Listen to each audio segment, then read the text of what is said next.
What's up, everybody in the VC?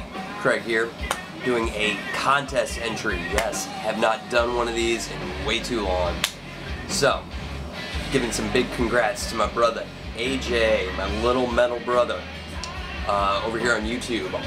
aug71, his 100 subs. Congratulations on the subs, dude. Should be more like 1,000.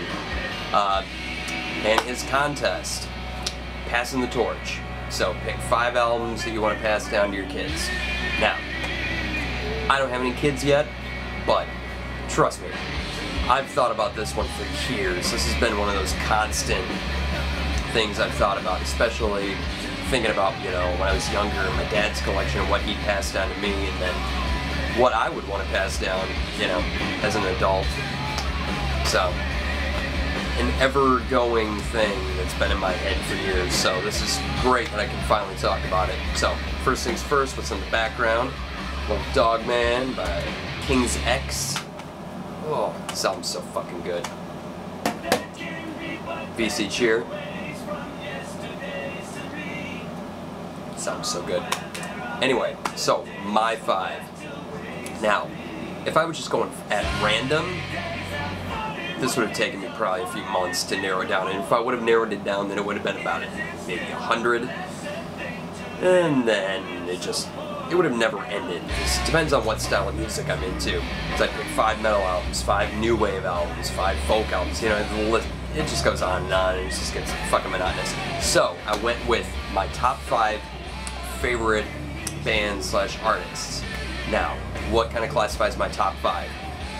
Not only am I a fan of their catalogs and their, you know, just their music in general, but also songwriting, impact on me as a musician, and just general impact on my life, like where these bands have sort of fallen and their importance in my growth as, you know, a musician and as a person as a whole. So, we'll go one by one, kind of talk about why I chose that one. So, kind of really picked not only more or less maybe my favorite album, but also the most important ones to me. So, first band up, my number 1, Beatles. Big surprise. This particular album was the first ever full-length Beatles album I ever heard. And I don't know really what my obsession with getting this album was. I didn't grow up with any Beatles music in the house. My whole premise of being turned on to the Beatles was through the Beatles anthology when that aired on ABC Thanksgiving week of 1995.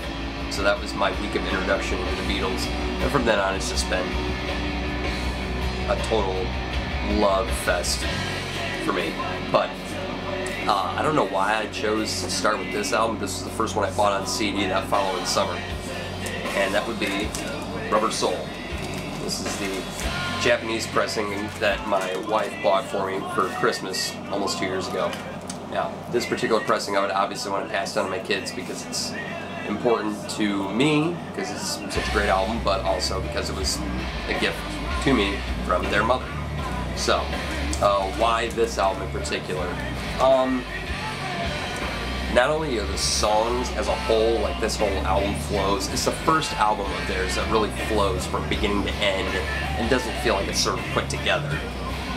It really feels like it's the first time you really hear a Beatles album and you think, wow, this sounds like it was all recorded in the same place with the same mindset and everything. It really flows as a whole album. So overall, cover art, songs are great. I decided I'm going to pick 3 tracks from each album, kind of my favorites off there. Off of here, Think for Yourself, If I Needed Someone, and probably, I'd say In My Life. Those are all 3 great tracks. So, Rubber Soul, Beatles. Alright, next pick. If you couldn't tell already, you see something of theirs in almost all of my videos, at least the ones I've shot here, and that would be The Who. So my number 2 favorite band of all time, The Who. The album I chose, Who's Next? Now, this album is just bludgeoned to death on classic rock radio. you're guaranteed to at least hear Baba O'Reilly, Bargain, Won't Get Fooled Again, and Behind Blue Eyes all the fucking time. And I have tempted to just kind of throw the fucking radio out into the parking lot and run over with my car numerous times. But regardless, this whole album is fucking amazing. I love this album. It's a standard for any classic rock collector or anybody who's just getting into this. This is probably your best introduction, as far as I'm concerned, with, you know, the most accessible. You know, you don't want to start out with a concept album. That gets a little dicey. And this is an original Decca pressing. 3 favorite tracks off of here. I'm gonna go with Getting in Tune. Love that song. Baba O'Reilly, and I'll go with Won't Get Fooled Again, because that was just a really, really important song. I mean, this is another one of those. It was the first album I ever heard from The Who. Another one of those. I grew up with their 80s albums, but didn't listen to them as a whole. This is the first time I listened to a Who album in its entirety. I was probably in my early teens. So, great album. Alright, third pick. If you've noticed my tattoos, you've definitely seen I've got John Bonham's logo. So, the next pick is going to be Led Zeppelin, and the album I chose, 3. Why 3? That's an odd one to choose for, you know, being a favorite. This wasn't the first full Led Zeppelin album I ever heard, but it was the first one I ever heard that almost all the tracks I'd never heard before, minus Celebration Day, Immigrant Song, and Since I've Been Loving You, which my introduction to Led Zeppelin was through the Remasters box set, where it was just like 2 CDs were best of, and then the third one was like an interview disc type of thing. I grew up with that. And then my dad had Zeppelin 4 on vinyl. So that was my introduction to Zeppelin, but most of those songs you're guaranteed to hear on classic rock radio, so I kind of eventually knew them all, and it wasn't that. It was a monumental moment, but not too monumental, because I'd heard a lot of those songs before. This was the first time I'd ever heard Zeppelin music, and it was different. You know, I'd never heard it before, and it was really something I didn't expect. I mean, you got the second side, which is a lot more low-key, folksy, acoustic type of stuff, and the first side being a lot heavier and rockin' tunes. This album also holds an importance because it really reminds me of the first time I heard it, which was when I was 15. I had a friend of mine who said, "Hey, I've got an extra copy of Zeppelin 1 on CD. Do you want it?" Of course I do. This is still in the fairly early days of downloading craze and CD burning and everything else. Some of you kids out there probably don't remember those days. And it was right around the time that I had gotten my first job, so money was still pretty non-existent. So to get a free CD from somebody, fuck yeah, I'll take it. Thanks, you know. So brings it to school the next day. I'm all excited. We're at a field trip. You know, it was going to be a couple-hour ride in the bus. And as I drop shit, I open up the CD case once I get on the bus, go to throw up my CD player, pull up the CD, it's Zeppelin 3. First I'm a little disappointed, but as soon as I pop it in and get through at least Immigrant Song and Friends, I'm kind of like, alright, I'm sold. I'm happy that I got 3 instead. Even though Zeppelin's first album is great, this one always holds a near dear place in my heart, and is a big reason why I'm a huge Zeppelin fan. So, any reason in particular why I chose? This is the only pressing I have. Same with Who's Next. I don't really care about those. Those ones don't have too much of a crazy importance. It's more the album itself. Alright, so the third one. Don't know how to really introduce this one, or this artist, just because they don't, I don't have a significant thing that I can say. So, we'll just go ahead and kind of say this album is going to be an odd pick. The artist and band, not an odd pick, but the album is going to be a little weird for some people. Long After Dark by Tom Petty and the Heartbreakers. Now, this is the first real time that in Tom Petty's sort of mainstream success, where you kind of get a little bit of a you know, wishy-washy feel from some of the fans. A lot of people enjoy it, and a lot of people don't. I mean, it's really different. You know, you're kind of going in a different direction. You have a little bit of the synth stuff starting to creep in here, and the songwriting overall, even Tom said himself, it's not that strong, and probably would have, you know, rather chose a bunch of other songs to be on this album versus the ones that ended up being on the final product. But this album is another one of those instances where it was the first full-length album I had ever heard from Tom Petty. I was always a big fan of the hits, and I knew a lot of those, but didn't really dig deep into his catalog.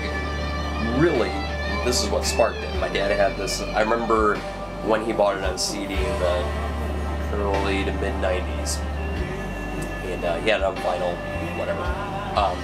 But I specifically remember certain moments, and that's one of the moments I remember when he bought that CD. And I just remember kind of looking at it going, well, that cover looks really cool.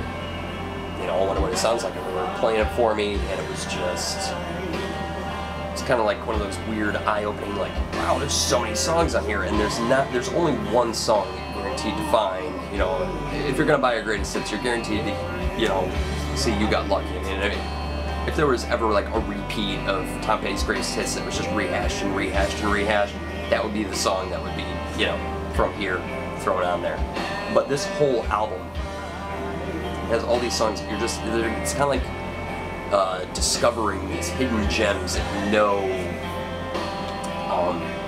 you're just not going to find anywhere else. And for me, it's it was their last strong album as a whole until you got to Full Moon Fever. Not being a Heartbreakers album, but still a Tom Petty in general. And this being an album that is a favorite of both my dad and I's, it holds huge memories of listening to that for years and years as a kid, even into adulthood, up until when I moved out of my parents' house. I still listen to this album all the time. We'd sit down and listen to it and still talk about it. We still talk about it to this day. And like when we saw Tom Petty the first time in 2008, and they went into saying they were going to play a song off of Long After Dark, and my dad and I both looked at each other and just started going batshit crazy, because when are they playing stuff off of Long After Dark? I mean, never. It's a big rarity. So. And they played Straight Into Darkness. But anyway, Long After Dark, great album. Pick number 4. Now, last but not least, pick number 5, my 5th favorite band. It wouldn't be me if there wasn't some metal. So, Metallica. Yeah. And my pick being Ride the Lightning. This particular pressing being an original on Megaforce. Now, obviously, it's important to pass down an incredibly awesome pressing, but also my intro to Metallica was through the Black Album. Like for a lot of people, you know, at least in the mainstream world, who hadn't heard of Metallica yet, the Black Album was their introduction. Same here.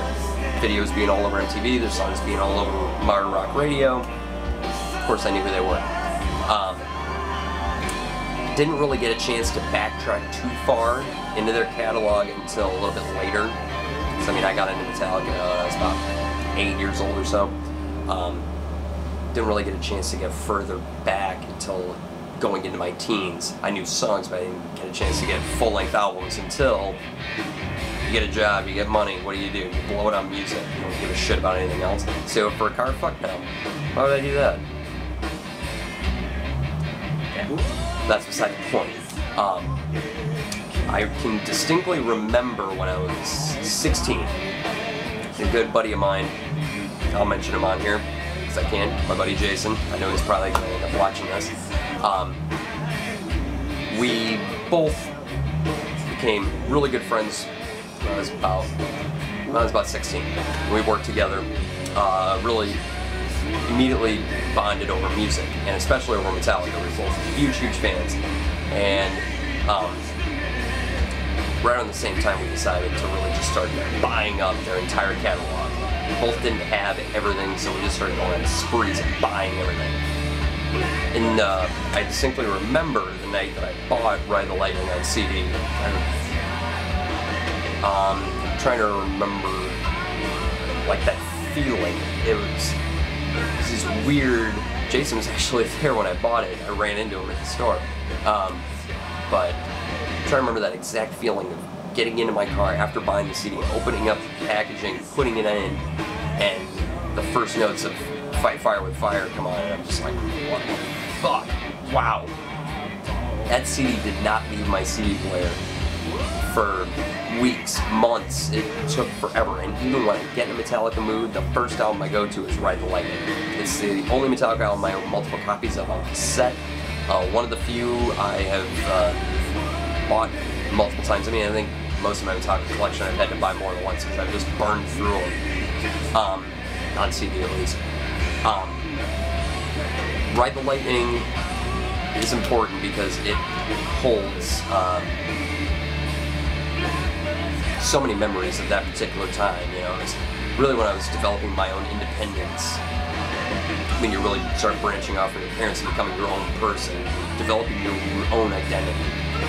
And that album was really the soundtrack for that period of time. And still, to this day, it brings up all those memories, you know, 99% good, of just that time period and how much fun it was. And I mean, it was a soundtrack to road trips, you know, get-togethers, hanging out. It's one of those albums that will always take me back immediately, and I will be right back in those shoes, in that skin, and feeling like I'm 16 all over again. So, I noticed, you know, that I didn't pick 3 favorite tracks off of Long After Dark, so we'll go through that real quick. One Story Town, that's a favorite of mine. Change of Heart, and I'll probably go with We Stand a Chance. That one was always like one of my favorite tracks. Definitely one of my favorite track 1 side 2s. Oh yeah. All right, now this one's a little bit tougher. 3 favorite tracks off of Ride the Lightning. I'll go with Fight Fire with Fire immediately. That's hands down, definitely goes in my list of best album openers. For Whom the Bell Tolls, that one's always a favorite because that was the first Metallica song that I really remember getting heavy into and like associating with Metallica. Yeah, I knew the, you know, big hit singles off the Black Album, but I kind of really didn't put 2 and 2 together with the name Metallica yet. I still, you know, couldn't remember everything. But I remember seeing their performance on the Woodstock 94 video and immediately going, that's Metallica. Heavy. For Whom the Bell Tolls. That's them. And plus it's been one of the most covered songs out of any bands I've been in. Almost every band has covered that song. And my 3rd pick will be Creeping Death. That's an easy one. Such a great song. Anthemic. I mean, what other, you know, great song can you find where you're screaming, die, die, die? Ugh. A little weird. God, I hope my kids don't start doing that at an early age. That'll be a little awkward. Ugh. Alright, so once again, AJ, congratulations on the 100 subs. Let's add another 0 and make it 1,000. So, thank you guys for watching. Thank you to my subscribers, new and old. And I will see you guys in the next video. Alright, take care.